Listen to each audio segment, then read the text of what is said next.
Hi, it's Martin with another Open Insight 10 getting started video. It is a beautiful day outside. The sky is blue here in the UK, the sun is out, and I really don't know why I'm in here producing videos when it would be lovely to be out in the garden. Well, I do, it's the day job and somebody's got to do it. So we're back with a new video, and this one we're going to be looking at the Mdi frame. But before I do that, and if you really don't want to listen to my waffle, skip forward a couple of minutes. But in contrast to the weather outside, the picture that we got on screen is a little bit snowy, and it's quite unusual, and somebody asked me about it the other day. Basically, it's a very old town that's now falling apart called Bodie up in California. It's up in the hills, and to get to it you have to drive on this dirt track around the side of this hill thing, and when it starts snowing or the weather's bad, they close the road. And the weather closed in whilst we were on this track, and the snow started coming down, and thankfully we were in a 4x4 and carried on through. And we got into the town, and as we came over the top of the hill, it was just bathed in this snow. We parked up, grabbed our cameras, and we dived out and got some pictures. I mean, I was really lucky. I've been sent over to California on a photographic workshop, and I was out with a couple of good friends. And yeah, we frantically ran around the town just getting some shots, and this is one of my favourites of the church, and it's in the snow, and it's unusual because you don't normally get it in the snow. And it's an amazing place. If you ever get to go there, it's an amazing place. It's an old gold mine community, and just back behind the camera here up on the hill is a little cemetery where people have been buried. But the things have started to go wrong. I think the mine had stopped finding gold, and there was some trouble within the community, and then they were having bad winters and stuff. And one day the leaders in the town said, "That's it, had enough, pack up your stuff, grab what you've got, we're out of here in the next half an hour," it seems. Literally in some of the houses, washing up was left in the sink, food on the table. In the school, for instance, you can look through the window and there are pens and open books on the table where the kids just got up from their desks and just left what they had, and people left the town with what they could carry. It's an amazing place, and to see it in the snow was a great privilege. And you can see the snow doesn't hang around long. On the road just down here to on the right hand side, you can see the puddles already forming. That the snow was around for a very short period of time. Anyway, we digress. Today the video is all about the use of the Mdi frame in OI 10. Now I'm going to open up an application that I'm working on, because when you start to put your application together, the point we're at now, you do need to start thinking about how your users are going to use your application. And from the opening screen, there's a number of things that you can do to manage how your users are going to use your application. So for instance, we could use this welcome window. Instead of having these edit lines and the two buttons, we could just have a row of buttons here, and we could have our window spawn over to the left hand side here, and then when we click on the first button, it will launch the patient entry window. When we click on another button, and it would launch the appointments window. When we click on another one, and it would launch the report library. And we could click on another one, and it would launch the codes library. And you could just have a row of buttons here, and then all the windows would just open up as individual windows on the screen, and then the user would need to close each individual window. Or you could have code where if you closed down this welcome window, it would close down the others. Now that's fine, but most modern applications are contained within some form of container, and in this lesson that container is going to be the Mdi frame. Now this is a classic Mdi frame. This is one that I'm putting together for this particular application, whereby we've got our menu bar at the top, then our toolbar that are going to launch the windows, then we've got our Mdi area and a status line at the bottom. And all of the windows that we run, the majority of the windows that we run, are going to spawn in this Mdi area, and if you close down the Mdi window, it will close down all the windows for you. Now I say most of the windows because some of the supporting windows of a data entry window could be popping up on the top. So we often refer to them as pop-up windows. So a pop-up for looking up a record or a message or a collector window or something, that will pop over the top, and we'll look at that as we go through. So in this example, this is just different to the example that we're going to build, but in this one, if I click on the customers window and I've just really got buttons for my main windows, it's going to launch my data grid. Now for the contact manager that I run at Revelation, I run with data grids, and then behind each data grid, so if I double click on this, it will launch that record. And I like this approach, particularly when I'm following up sales opportunities, because I can launch the grid and I can say, right, I'm going to give Andrew a call, make the call, can't get hold of him because he's not in the office today, move on to the next one. I'll give Joanna a call, I can't get hold of her because she's in a meeting, work through the list. I'll give Martin a call, oh, I get through to him, okay, great. Have a discussion. While I'm having a discussion, I can link this record to this customer number, to the order that we're working on. I can add in a subject, and then I can add in some detail about the call. Once it's done, I can close that out, move on to the next one. This supports my workflow. It wouldn't support everybody's workflow, but it supports mine. And I wrote this application in this manner because a lot of the CRM systems out there, you had to open up the company window, which then opened up the contact window, which then opened up a communications window, and then you clicked another button because you were adding in a note, and another button because you were doing a phone call, and then you had to click to close down all the windows, and it was click, click, click, click, click, and then click all the way back up. Drove me nuts. So what you need to do is to think about the interface that you're going to create for your users. Another classic example of this Mdi frame setup that I often see is we have a row of buttons at the top that would be your add a record, delete a record, clear a record, QBFs and all that sort of stuff. So things that are going to interact with the windows. But to call the actual windows, you'll call them from a hierarchical list box.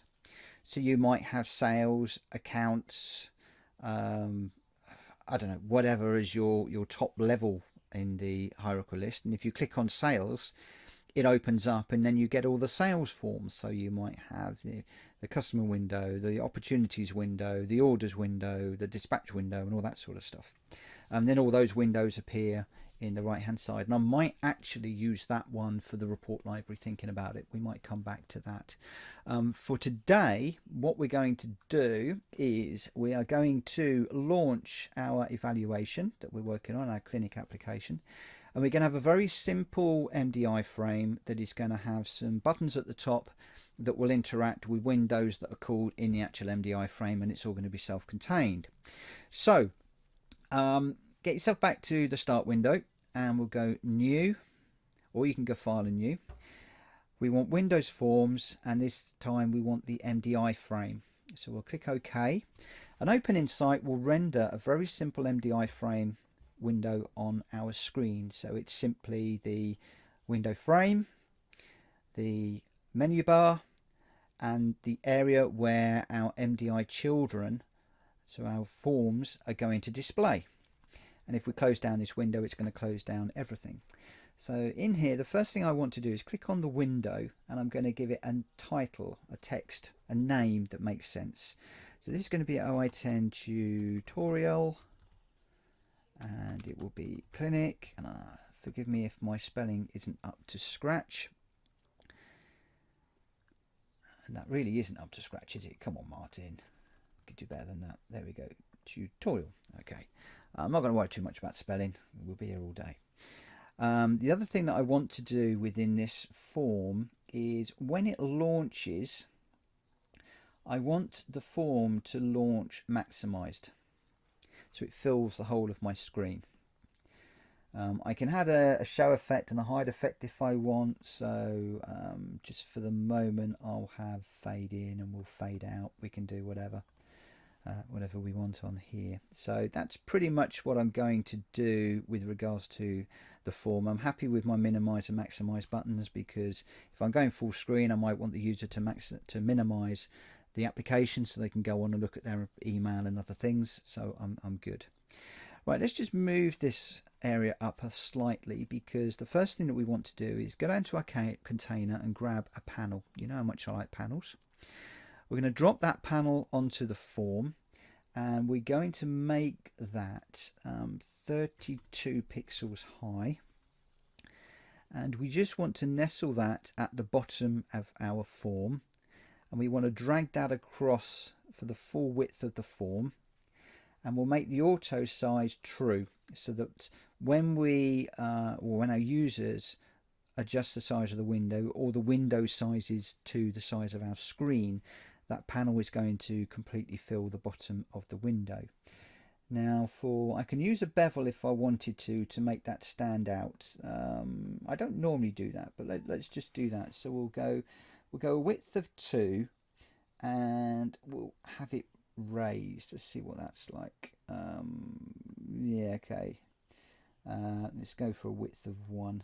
Make it a little bit more subtle. That'll do. I guess also it's sticking up, so let's make that, we'll make it sunken, maybe, see what that looks like. Yeah, I think that's a little bit better.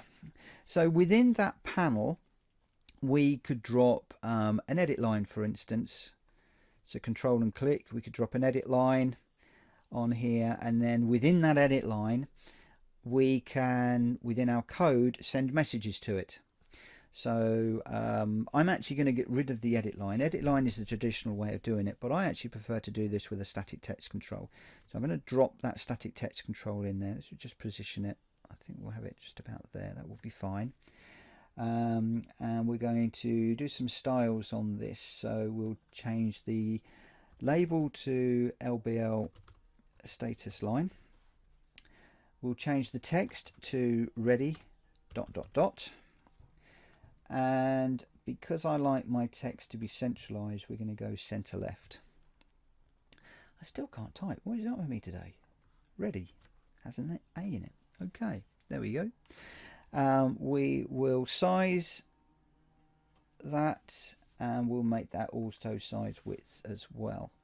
So what we can do is, in our code, we can now send messages to the LBL_status line, and those messages will appear here. Now, the other thing that we can do is we can have system monitor send stuff here and the system send stuff here.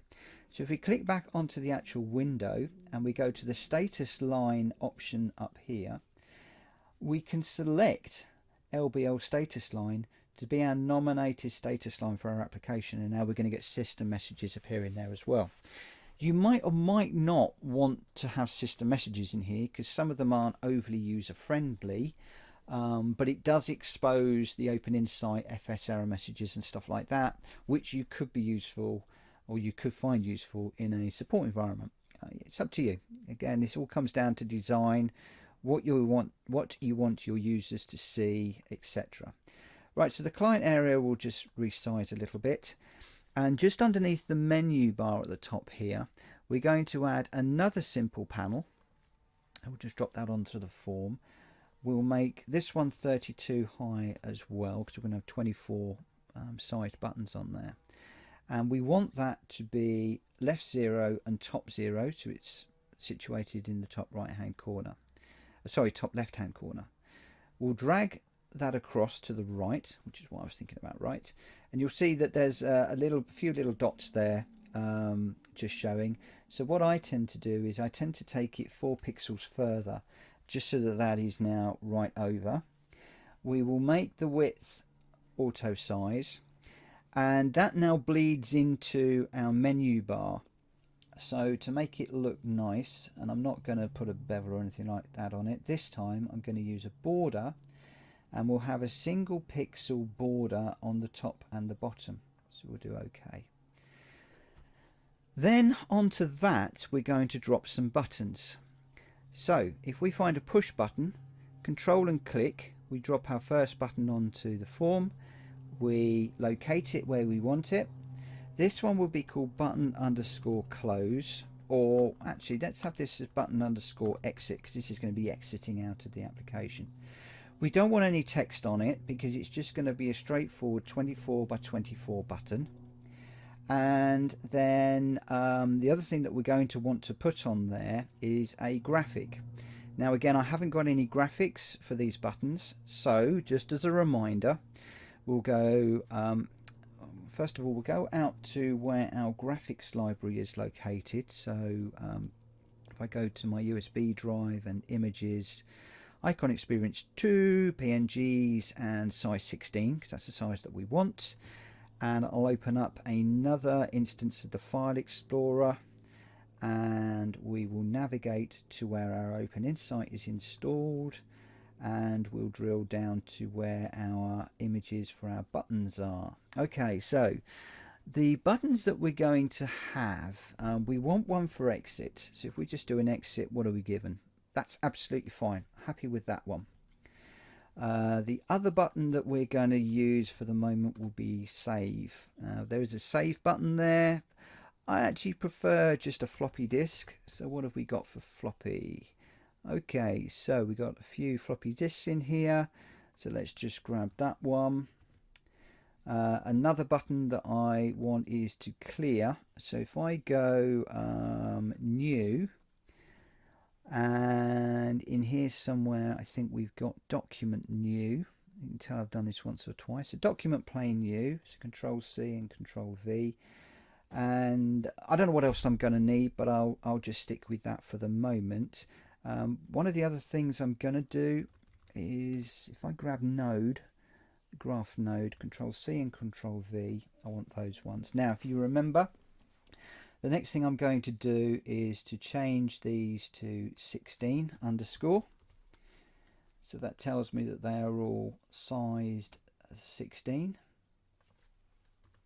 I'm not going to do all the buttons for this toolbar. What I'm going to do is just do a few to get you started. I'll then pause the video and then we'll go in and we'll produce the rest and then come back to you. I really don't need that one anymore, so we're going to get rid of that one, and I don't need that one anymore, so get rid of that. Okay, now I've left these named with the wrong names. You remember this one we're going to be using for clearing a record, and I've left it as document plain new. The reason I've done that is so that the names are the same across all of the different sizes. So if I, for DPI, and I covered this in the buttons video, so if you didn't see that, go and have a look at that one. If I want to have different sizes of images for DPI reasons, I'm going to be able to very quickly find this image in the thousands of images that I've got in the size 24, 32, 48, 72, etc. So that's why I don't change the names, and even though they don't look great for what I'm doing. So we've got our images. So we'll go new, image components, PNG, and we will grab. Okay, so it goes to the last lot we were in. So I was in form images, now I'm in buttons. So 16, document new, blah blah blah. I need a file and save, naming convention mp underscore png underscore. We will copy that. Okay. We'll then go on to our next button, which is going to be the exit button. File, save as this time, so we don't overwrite the one that we did just a moment ago. And we'll go back in and we'll grab the floppy disk. File, save as, and OK. And we'll go for the graph node. File, save as, and we are good. So that's all of our graphics done. So now if we go down to the glyph, because we're going to use our glyph buttons, we're not going to use images. So on the glyph button, we'll change it to PNG. We'll locate the image. Now remember, by using the mp underscore png 16, it's going to put them all together for us, grouping. Really useful tip. We will set this to centered, and everything else is all okay. So that gives us our button. We could put a tooltip on here, would be useful in this instance. So we'll do exit application as our title, and click to exit the application and close all windows. We'll set that to balloon style and information, no real reason. Okay, so then we need to add another button. So we can either select the button, control click, and then we'll just need to go and reset the width. We'll need to get rid of the text, and we'll need to change the name to button underscore, I think we'll call this one save. The tooltip will be save record, and this will be to save the current record. Oops, let's just get rid of the that's it. And I'm not going to worry about the styling for this one, we'll just go OK. And for the glyph, we want to grab the floppy disk and put it in the middle again. So OK that. Now again, we're back down to decision time here. You can either have all of your buttons nestled up against each other, or you could maybe have a 4 or 8 pixel spacing so that you're grouping your buttons. So for instance, if I do a copy and a paste, now what I've done there is selected the panel, holding down the control and then paste, and then move the button over. Then I can group the next 3 buttons. Let's get the right one. Oh, what did I do wrong there? If I do a copy and a paste. Okay, that's it. So what I can do is I can group the next 3 buttons. This is going to be save, clear and delete, and then my next one will be further over, so I group these. Or if I wanted to, you remember I just grabbed that graphic, so if I go to a bitmap control and drop a bitmap control on there, and we'll resize that to 12 wide and 24 high, we'll just locate that in the right place, so that would be there. Now I've got to shuffle all of these over, and in this particular image we'll come down to image this time and change that to the graph node option. So just come up to the M's, and I want to have the graph node. Again, we'll make that centered. So that would give me an image, and I could copy and paste, and I could segregate my individual buttons with that graphic if I wanted to. The other thing that you could do if you want to have something a little less obtrusive, I think this will work, I've done this before, drop a static control on there. Again, make that a width of 12 and a height of 24, and put that into the gap. And this time for the text, if you do a capital I, and we need to make the text alignment in there. Oops, what have I done? Text alignment needs to be centered. Then that will give you a less obtrusive icon or indicator, and what we could then do is we could move these over, and I actually quite like that. I think I'm actually going to go with that one. That's actually quite nice. So yeah, if I'm going to go with that, then I'm going to change my label, and I'm going to change this to LBL underscore spacer 1, and the next one will be spacer 2, spacer 3, spacer 4 as we go across. So I actually quite like that one. So now we've got these buttons. By copying and pasting, we haven't got to size them or mess around. What we can now do is go in and set this to button clear, and this will be changed to clear record, and clear the current record. So if we've got a record on screen, we're going to clear it. We'll come down to the glyph, and we will set this to the document plane. We don't need to worry about centering everything else now. And this one we'll set to button underscore delete. Again, come down to here. So you're doing less typing now, because all I've got to do is replace the save with delete, and replace the save with delete there. And we'll OK that. Change the graphic to our delete. So the other thing it does is it brings you to your group, because it goes to where that graphic is. And then if I want to close off that group, we'll do a copy and a paste. So remember, I've selected the panel before I've done the control and paste. Drop that in there. The label, when you drop another control of the same type on there, Open Insight will increment the number. So the first one it dropped on, it called label 1. The next one will be label 2, and then the next one that we do after this one will be label 3, regardless of what we called it. So that's a nice way, if you don't want to change the names of all of your controls, you can just go with the defaults. There is an issue with that, we'll come to that in a moment. So label for here is going to be spacer 2. Okay, so I'm happy with that. So why do we rename them?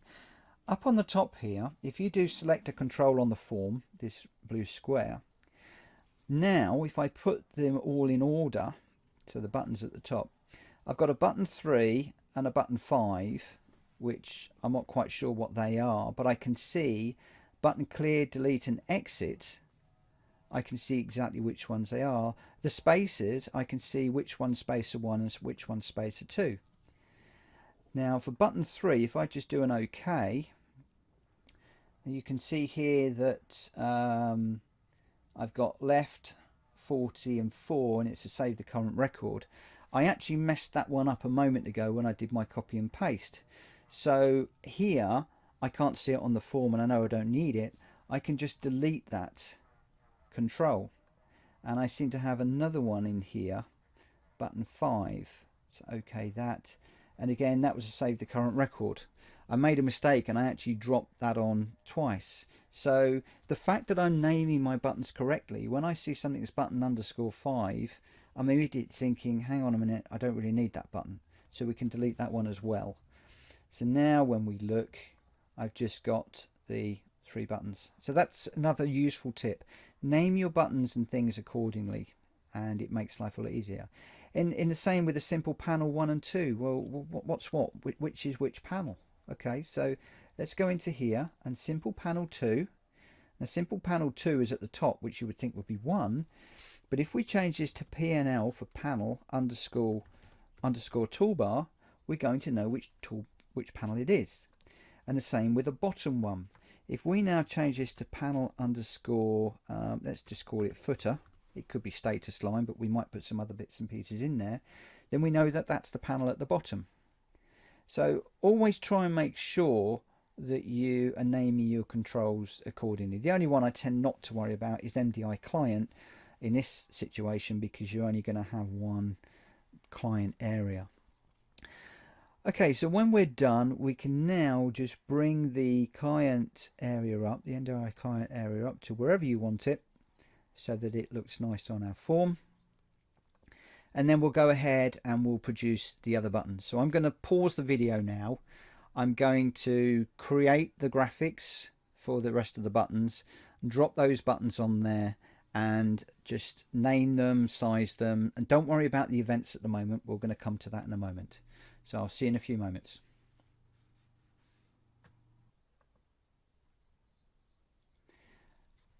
Okay, so we've got our buttons dropped on the form now. You can pause the video in a minute when I've finished talking, in fact at the end of this video, and then just work through adding the buttons yourself. But let's just have a quick look at what we've put on here.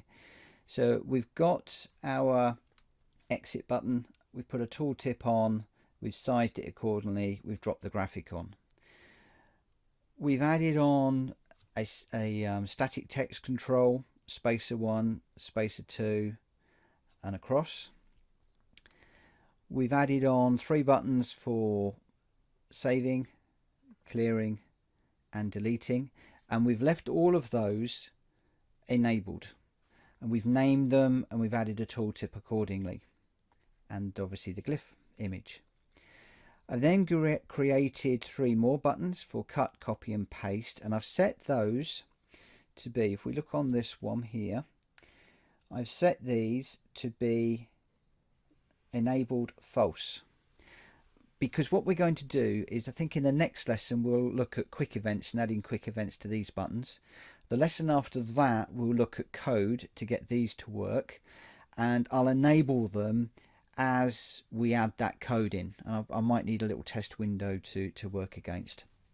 So we'll leave those disabled at the moment so that we know that they're not being worked on. The same with the printer button, and the same with the QBF buttons. QBF will be a lesson in its own right that we'll do later on.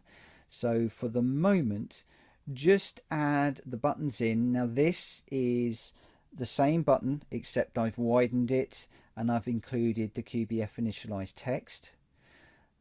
Add in your tooltip, add in your glyph, and the same for all these other buttons. Now while I'm clicking through them, you can see the properties and then you can pause the video. So that one will be QBF run.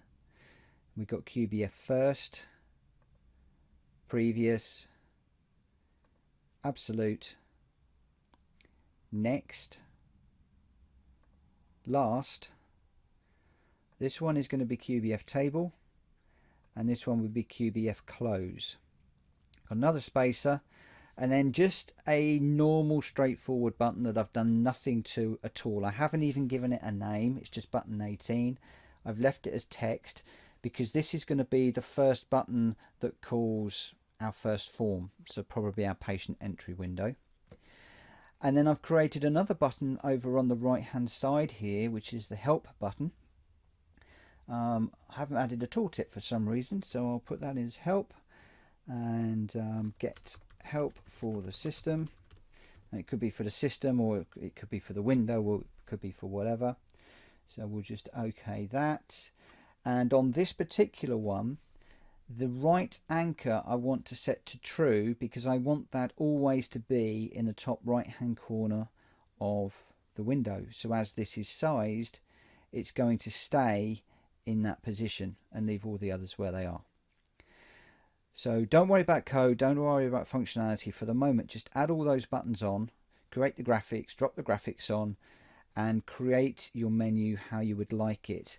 And remember, if you refer back to the buttons video that I did, they don't all need to be 24 by 24 buttons. You could have a 24 and a 24 above each other. So maybe you had the clear and the delete button one on top of each other with a much bigger save button, like you would see in Microsoft Office, where if you actually look in Microsoft Office, for instance, on the clipboard option in Excel, I think it's in most of the copies, you've got your paste button, which is very big with your graphic and your paste underneath it. But then you've got your cut and your copy off to the right hand side, which are smaller. So it's really up to you how you want your user interface to look, how much space, real estate you've got available on the screen, etc. I'm keeping it simple, so I'm going with straightforward, mostly 24 by 24 buttons, with the exception of the QBF initialize and my buttons for calling the windows, because I'm going to have a graphic and patient and a graphic and appointment and stuff like that on it. So to finish off, what we need to do is go up to the button here, or the tab, right mouse click, save, and we'll give this a name. We'll call it MP_MDI main. It's just going to be the main MDI window for our application. So click OK. We could now test run this form if we want to. It's going to open up full screen. None of the buttons are going to do anything, but that's basically our window running, and we can close that down and go back to the IDE. Okay, so over the next few moments I'm just going to leave the video to run through the individual buttons so that you can pause and build this, and then in the next lesson we'll have a look at adding some quick events to these buttons. Thanks so much for watching. Catch you next time. Bye bye.